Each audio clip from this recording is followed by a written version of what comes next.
Hello and good day. I'm Mr. Rolando Jr. Z. Peralta, and I will be presenting to you the psychosocial factors of development, tax consciousness, and economic nationalism, one of the requirements for EDM 320, Development Economics under Dr. Janet Riza L. Tababa of Central Philippine State University, school year 2020-2021.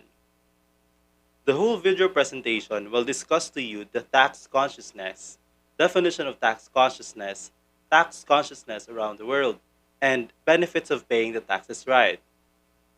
At the same time, I will be presenting the economic nationalism, definition of economic nationalism, the rise of economic nationalism, how economic nationalism hurts nations. And without further ado, let's start. Tax consciousness or tax awareness or consciousness is the principle of being aware of what tax laws and principles are, or can be applicable to some. For example, is the expense you just had at the doctor eligible at medical expense? Or is the amount you gave to your local church eligible as a donation? Tax consciousness is an important phenomenon that affects the tax revenue of states, tax compliance, and morality of individuals.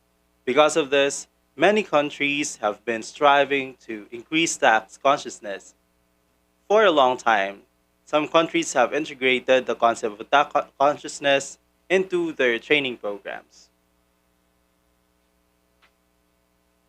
Let's try to look on how other countries work with tax consciousness.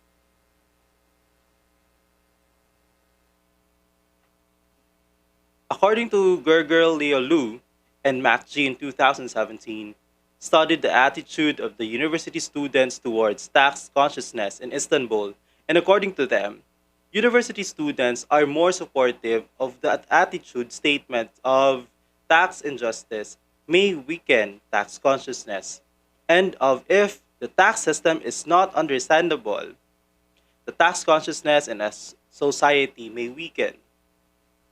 They explain that students who are married are most likely to believe that tax consciousness training should begin from primary school. And that way, children at a young age will be able to understand how tax works and how it will affect their lives in the future. If our tax system is poor together with its implementation, our consciousness will also be poor.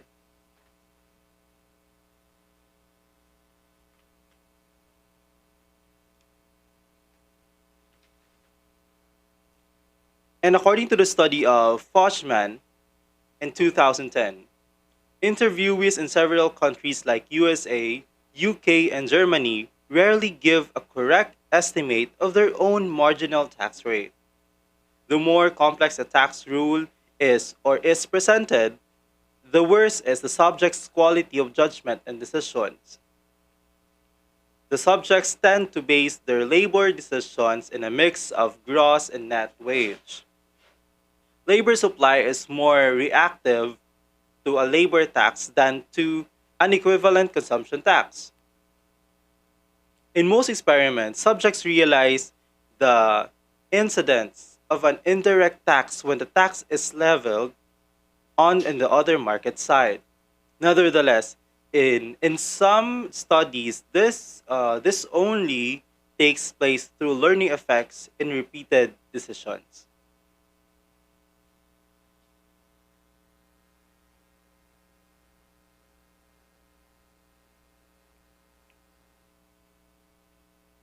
A number of experiments reveal that tax morale is typically higher than predicted in the theory. On the other hand, they confirm that the theoretical findings so far as tax morale is an increased function of audit probability and penalty. Political participation also reduce evasion. From experiments and archival studies on money illusion and perceived inflation, it can be concluded that a misperception of the tax burden tax burden is most probable after an extensive or extreme revision of tax legislation.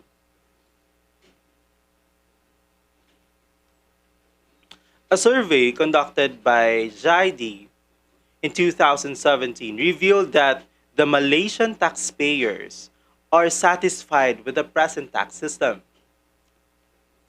They see it as a simple and easy system. However, the study also revealed that the taxpayer welcomed the change from the present system to the self assessment system. They perceive that they are ready for it.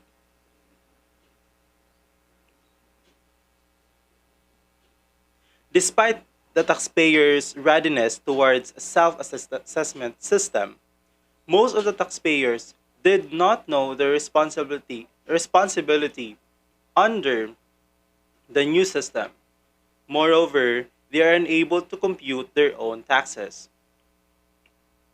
However, most of them are interested in learning more about the Malaysian income tax system if they have the opportunity to do so. The taxpayers surveyed had a poor understanding of the tax laws. The taxpayers surveyed, I mean, thus the recommendations have been made to Malaysian Inland Revenue Board to increase the taxpayers' knowledge and understanding of their obligation and rights as a taxpayer. The use of effective ways of communication and promotion of a self assessment system have also been suggested.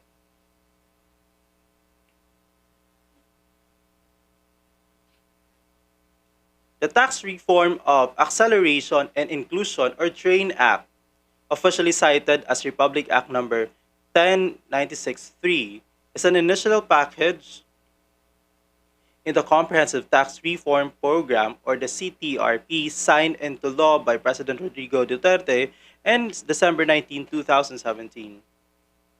The prominent feature of the tax reformation are lower personal income tax and higher consumption tax. The individual taxpayers with taxable income not exceeding 250,000 pesos annually are exempted from income tax. The exemption for minimum wage earners is retained in the revised tax system.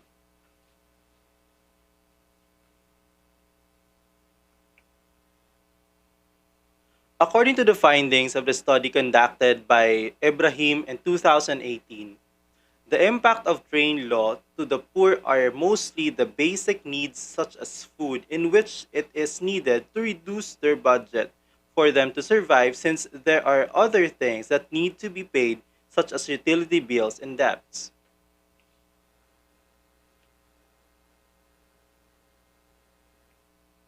Furthermore, it also affects the mental and well-being of a person such as anxiety, stress, and depression due to financial problems. It is therefore concluded that after the implementation of train, the poor income class families become poorer. The researchers recommended the poor income class families to become stronger despite the challenges that they might face as of these days. Moreover, the poor income class families should be always aware of social issues in the country so that everybody is responsive whenever there are issues from the government or sectors. So, in general, we can conclude that tax consciousness makes us a responsible taxpayer. And the weaker the tax system is, the poorer our consciousness will be. But what are the benefits of paying the right tax?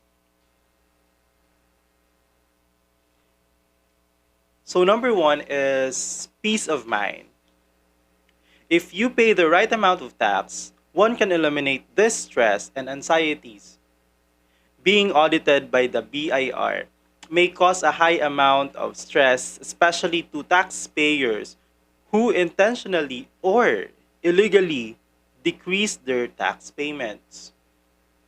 Sometimes it can affect even our personal life, which gives us sleepless nights and anxieties.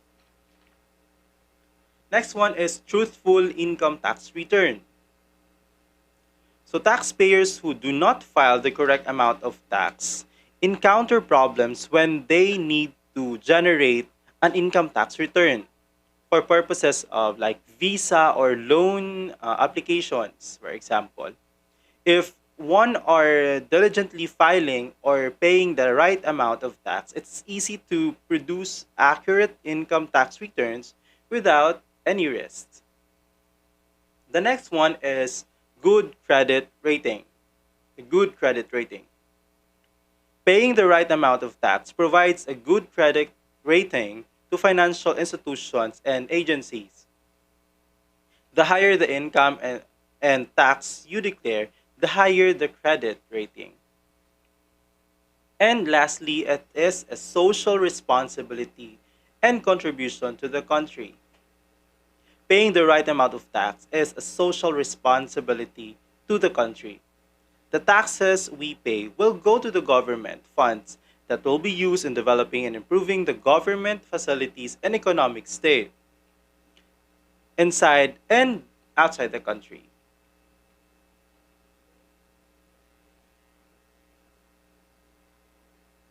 So if all income earners will pay the right amount of tax, the government can collect more money to support its objectives such as building roads, schools, a better government salaries and improve government services. These factors can help attracting more investors and jobs in the Philippines. More people having jobs means more people having money to spend, which will directly or indirectly improve our businesses as well. On the opposite side, if all income earners will illegally reduce the amount of tax obligations, the government will have no funds to on hand and will resort in availing private or foreign loans in order to govern the country. There will be lesser funds to build roads, schools, infrastructures, lower wages that decrease morale, which leads to poor government services. In this scenario, the cycle of poverty will continue because investors may cease from investing in the country, which will reduce jobs and increase poverty. With less jobs in the country, people will have less money to spend, less potential customers to our businesses.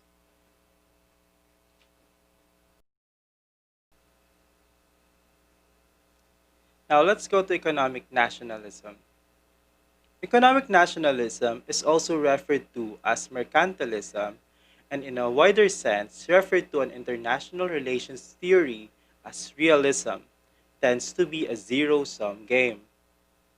It is an approach where countries tend to be in conflict and develop policies that help them gain at the expense of other country or countries.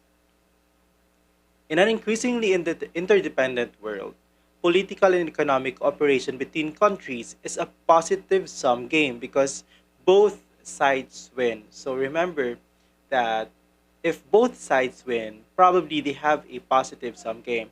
However, in the economic nationalism, a certain country will do everything to the expense of other countries. So that is a zero sum game, meaning something will be zeroed, either which country is it.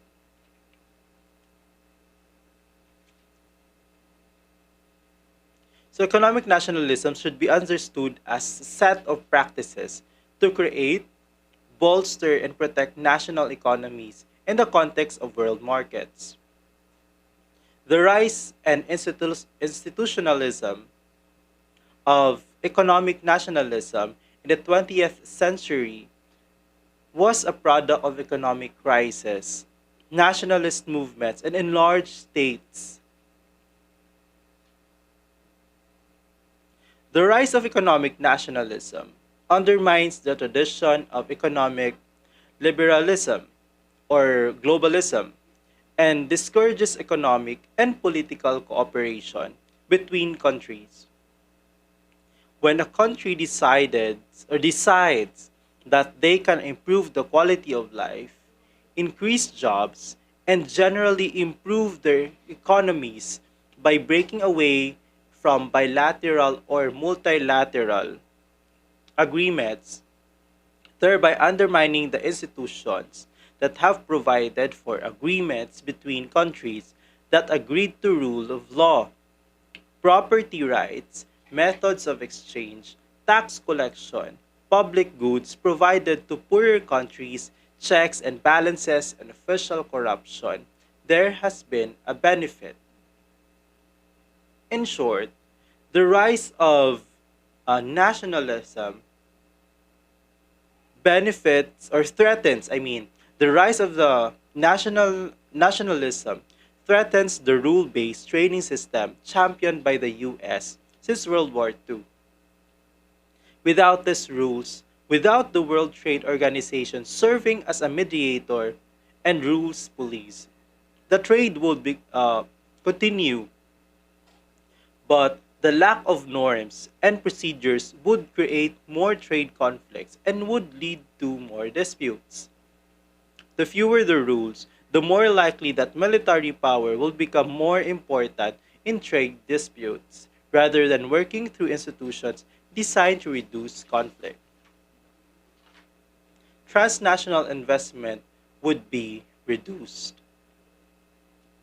Well, although not all countries benefit equally in economic liberalism as its winners and losers, it does provide the framework within which economic development is possible, providing a way for saving to accumulate and investment to grow, thereby making the world a better place where investment helps economies grow. Countries benefit with cooperation between countries to mutual benefit. Becoming too nationalistic at the expense of its partners is counterproductive. It is an approach that creates conflict. Being more nationalistic tends to be a zero sum game, and in an increasingly interdependent world economy, where countries depend on other countries for their economic and political and national security well being. When companies cooperate, they can become more competitive. When they are more competitive, they hire more workers, pay higher salaries, and otherwise contribute to economic growth. Economic nationalism is a bad fallacy.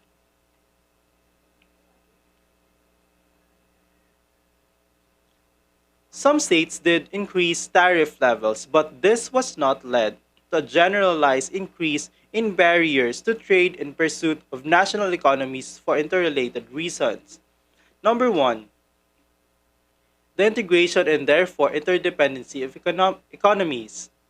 Number two, the complexity of global economy, making it all but impossible to separate by nationality.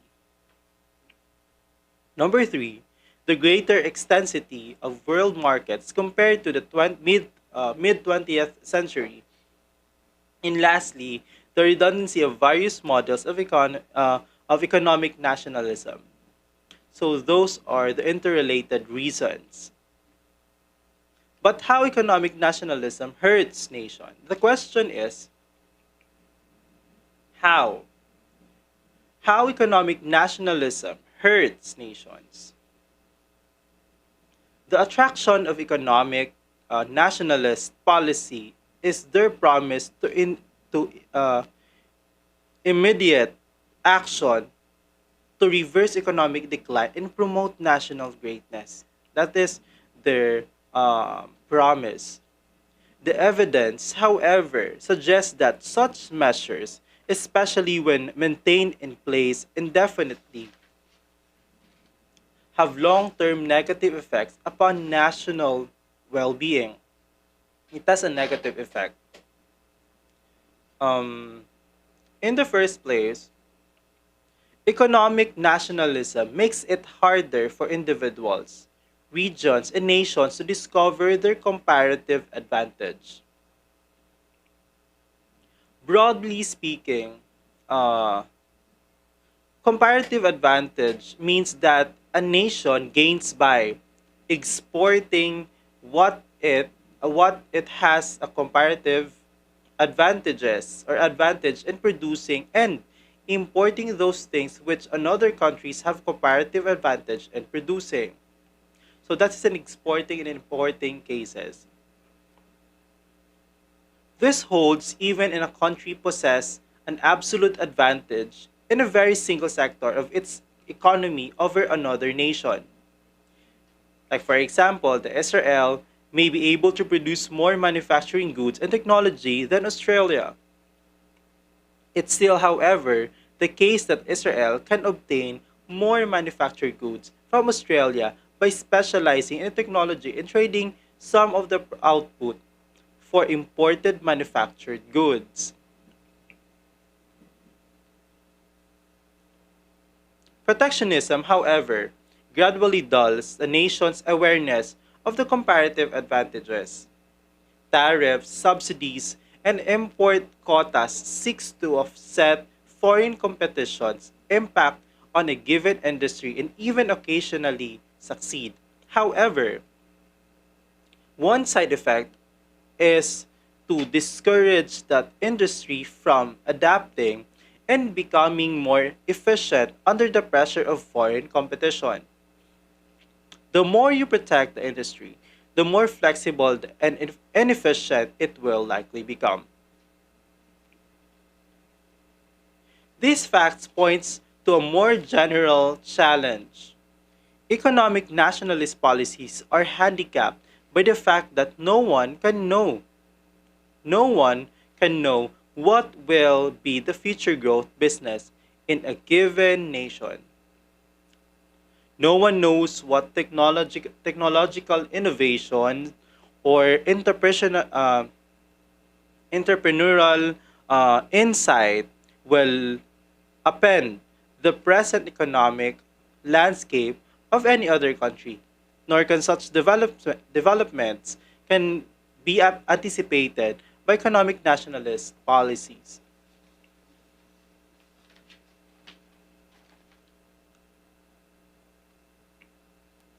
So, ladies and gentlemen, that's the end of my presentation. And before I end, I would like to share a quotation from Gordon Hinckley.